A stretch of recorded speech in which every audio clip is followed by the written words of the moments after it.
Almost half of the world's migratory species are in decline, and 1 in 5 is now at risk of extinction.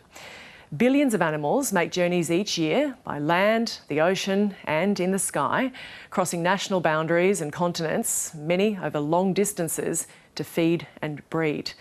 Take the bar-tailed godwit. It flies non-stop between Alaska and Australia, a trip of 13,000 kilometres. Now, for the first time, the United Nations has released a report which details the bird species, whales and sea turtles, among others, which are threatened. Overall, it reveals 44% of migratory species are in decline, while it's feared 22% of them could vanish altogether. The key message is that there has been a drastic decline in the conservation status of migratory species since 1970.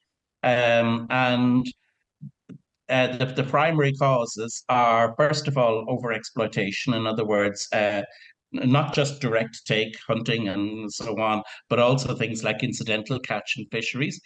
And then the second one is habitat loss and fragmentation. These species are landing in one country and finding that they've nowhere to live anymore. Well, close to 1,200 species are monitored by a UN convention to protect migratory animals. Humans are posing the biggest threat, with climate change, illegal hunting, fishing, habitat loss and invasive species all having an impact. The new report also looks at hundreds of other species that are now considered at risk. Those found in Australia are not immune from the dangers. We have a really wonderful suite of migratory species living here in Australia. In Tasmania, as an example, we have the swift parrot, shy albatross. There are many species of large fish, as well as our terrestrial migratory species.